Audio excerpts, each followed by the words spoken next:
Welcome everyone to another video discussion of free answer writing practice. Over here, we are going to see questions from GS1 in today's discussion video, where the topics are going to be post-independence, consolidation and reorganization within the country and history of the world. We are going to see 3 questions. 2 questions will be from this syllabus. 1 question would be from current affairs. Let us see the overview of those questions. The very first question we have is about the Western policy of appeasement of fascist power brought about the Second World War. So we are going to see the reasons behind Second World War, and specifically we are going to talk about policy of appeasement as the main reason. The second question is with respect to the issues of national integration and unification. We are going to list issues, and we are going to also talk about what are the kind of solutions that Indian government provided for. And third is current affair based question, where we are going to see the recent inclusion of Garba to UNESCO Intangible Cultural Heritage list. So over here we are going to see the meaning of UNESCO ICH, and we are going to also see salient features of Garba.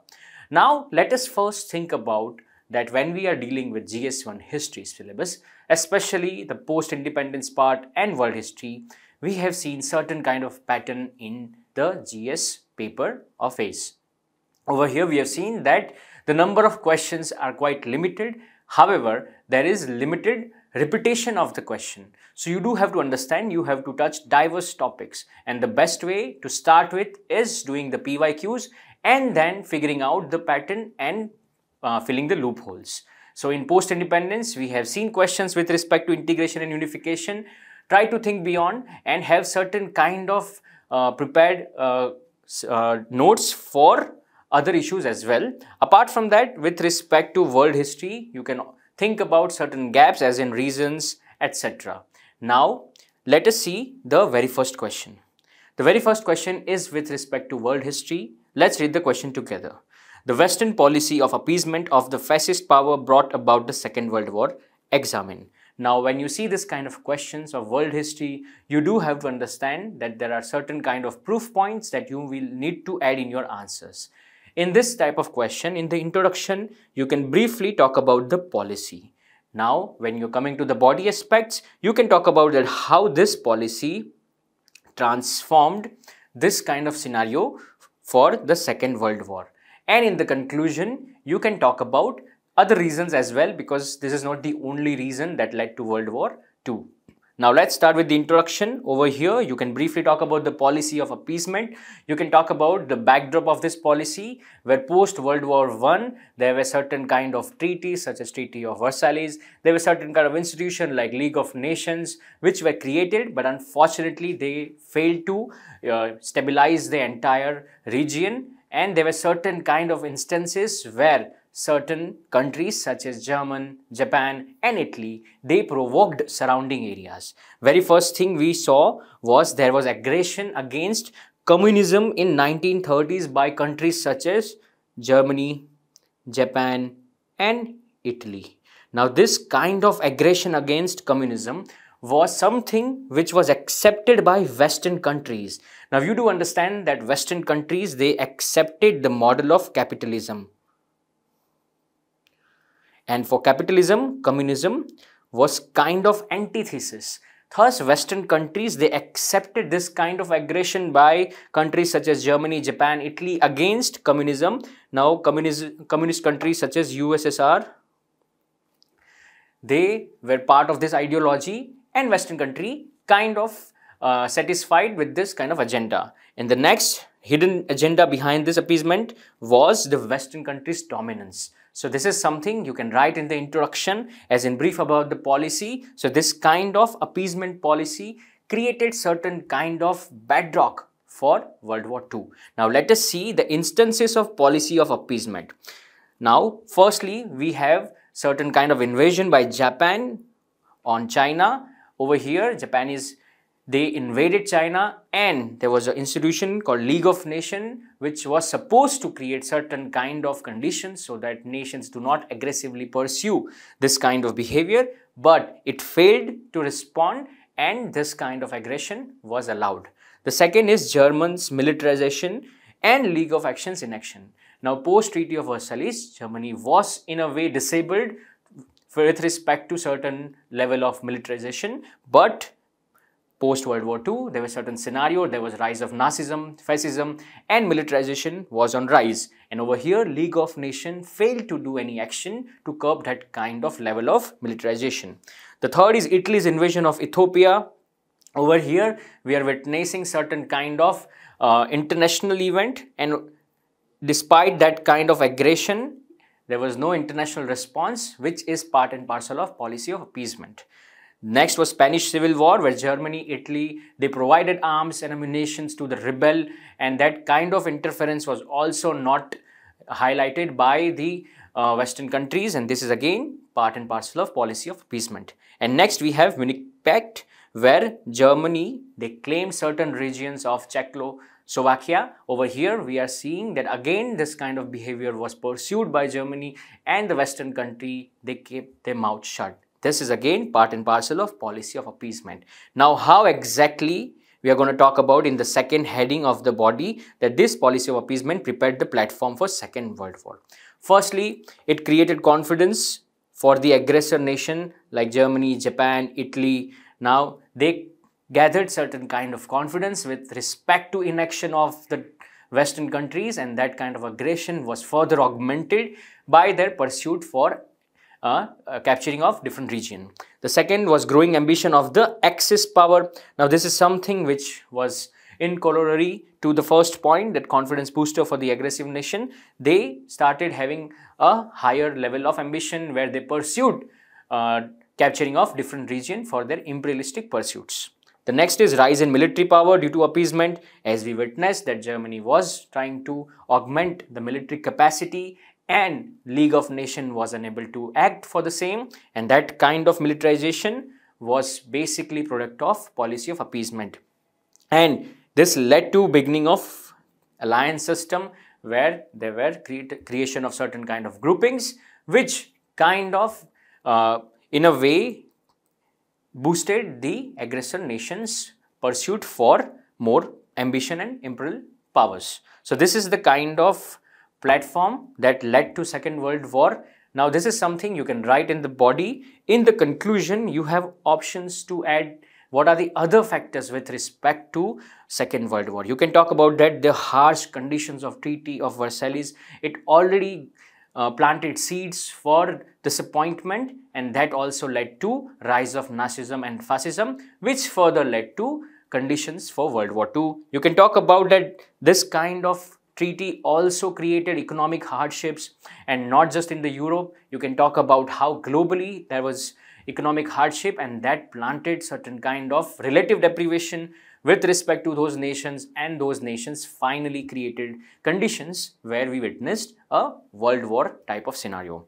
And lastly, the failure of League of Nations to control the aggression of the nations such as Germany, Italy and Japan, as well as it failed to highlight the policy of appeasement of nations such as America, UK and France. So these are the kind of points that you can add in the conclusion of question number 1.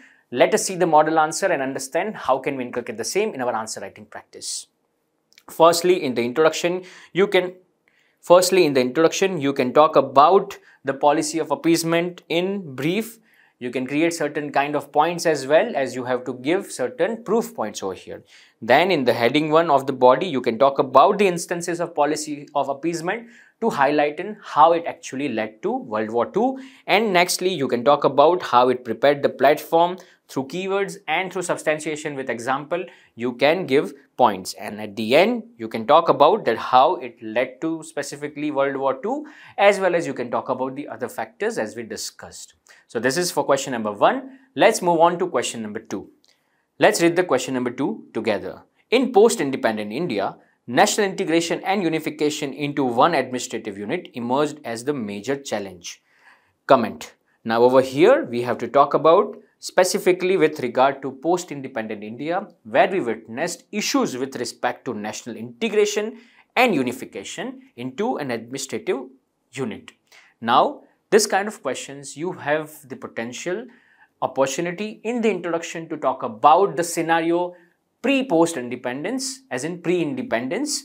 Over here, you can talk about what was exactly the kind of nature of administrative unit that India was. In the body, in the heading 1, you can talk about the issues with respect to national integration and unification, and in the second heading, you can talk about the kind of initiatives that Indian government took to solve this kind of issues. And in the conclusion, you can talk about that how national integration and unification is still an ongoing process, and how India's diversity, which many consider as a disability for a democracy, but despite that kind of diverse society, India is still making sure that there is a unity in this kind of diversity. Apart from what I mentioned as a structure of this answer, in the body, you can also create one heading where you can give both the problem and solution subsequently. Right? We will discuss that kind of structure in this answer. So this is how you can structure your answer for question number 2. Let us see the introduction. In the introduction, as I mentioned, you can talk about the context. You can talk about condition of India before independence. Over here, pre-1947, we witnessed that Indian polity was a bit fragmented. There were certain British provinces, there were certain princely states. So that way, we have segregation of the Indian units. So we had British and princely regions. So this is the kind of segregation that we faced, which was unified, tried to be unified into a single unit. So you can also talk about that how post independence this kind of segregation was supposed to be integrated and unified for a better society and for better development of the entire nation. So this is something in the context you can talk about. Let's see in the body how we can talk about certain challenges associated with the national integration and unification of India in post-independence era. Over here, we will be writing points in such a way that in the first, we will be talking about the challenges, and subsequently, we will be also talking about the government initiative, so that the entire point can be encompassed as problem and solution. And then we will move on directly to the conclusion. The very first issue was with respect to the integration of princely state. We have understood that how Sardar Vallabhbhai Patel, through his pursuit, a prompt pursuit with respect to integration, led to consolidation of 565 princely state without any issue. There were certain issues with respect to 3 regions, 3 princely state as far as we know, along with certain minor places as well, as such as Junagadh, Kashmir and Hyderabad. Along with there are other regions such as Manipur also. We face certain kind of resistance, but despite that, integration was successful through various methods. So you can talk about the issue with respect to the princely state and their integration, and in the solution you can talk about that how prompt action was taken to ensure that different regions are integrated as a one administrative unit. You can talk about that how relief and rehabilitation of refugee after partition was also a bigger issue, as we witnessed a massive exodus of population both sides because of sudden partition, and this was basically also a kind of architecture which led to further communalism, etc. But over here the solution we have is Delhi Pact of 1950, where we have certain kind of provisions signed by both countries for refugee rehabilitation. Nextly, we have tribal integration. We do understand that even in British regions there were certain kind of laws enacted which treated the tribal population and their land in a different way. So for that integration, there were certain kind of policies which were enacted, and especially we can talk about the tribal Panchil policy by the ex-Prime Minister Nehru, where we witnessed certain kind of autonomy and development for the tribal population, which led to further integration of the same in the society of India. Next is language issue. We have seen massive riots with respect to the language, the linguistic demand, based on which the states were carved out. So we had certain issues with respect to the official language. In the constitution, we find the mention of how official language was limited for the 15 years for Hindi, and then the constitution itself led the decision power to the people. Next was state restructuring. We have seen how State Reorganization Act of 19 56. Aided with respect to reorganization of the regions based on linguistic preferences. So this is something which was the issue, and we have witnessed how the government took certain kind of solutions to ensure there is integration and unification. And lastly, we have issues with respect to the treatment of minorities, religious, linguistic. We have for the same constitutional provisions where there are certain kind of fundamental rights which provides for equality, as well as apart from equality there are certain kind of affirmative actions where we have seen that how institutions of minority, they are provided with certain kind of relaxation. So this is kind of the body you can provide for this answer. In the conclusion, you have the potential to write two types of conclusion. Firstly, you can talk about that how national integration and unification is an ongoing process. We recently witnessed in 2014 the creation of Telangana.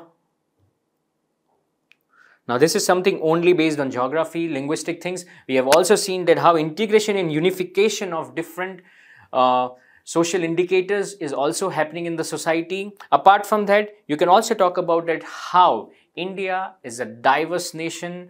Generally, most of the thinkers, they understand that diversity is antithesis to democracy, but despite that, India through solutions, creative solutions like state reorganization, have led to integration. So this is also a unique idea with respect to unity in diversity. So that is something you can also add in the conclusion. So this is all for question number 2. Let us see the model answer and understand how can we inculcate the same in our answer writing practice.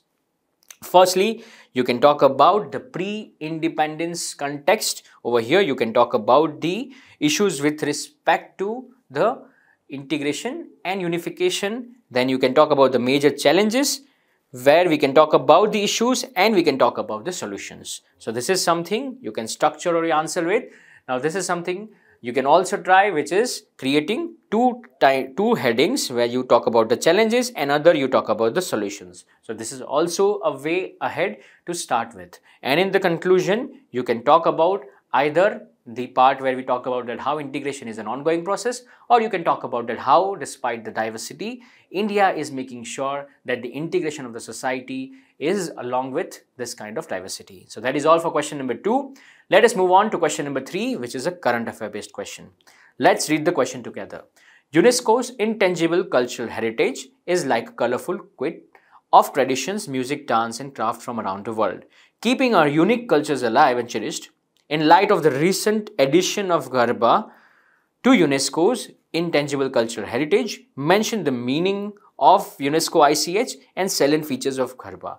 Now this question is kind of applied art and culture question where we are going to look at certain kind of institutions, how they help with respect to safeguard of cultural heritage, and we will also talk about a certain cultural heritage which is Garba. You can also understand that you can apply this kind of framework for different kind of cultural heritage such as Garba. We can also talk about Garba over here in this question, and apart from that you can think about different topics where you can prepare synopsis for the same, such as different classical dances, etc. So let us start with this question. In the structure of this question, we will start with introduction where we will talk about the recent context, which is Garba of Gujarat making it to UNESCO. You can talk about that now this is the 16th item in the list of UNESCO's intangible cultural heritage site. And the body, you can talk about the meaning of UNESCO as in the mandate, the function, and in the second heading, you can talk about the salient features of Garba. And in the conclusion, you can talk about the significance of this kind of addition to the list. Let us start with the introduction. In the introduction, you will talk about the recent context. You can talk about that how Garba of Gujarat is in the UNESCO intangible cultural list. Now, last edition was the 15th cultural item, which was 2 years ago, which was Kolkata's Durga Puja. You can see different different items in the list of intangible cultural heritage over here. You do not need to mention those in the entirety, but you can understand the same and remember for your prelims preparation also. In the body, you will firstly cater to the demand. The very first demand is UNESCO's intangible cultural heritage, the meaning and the mandate of the same.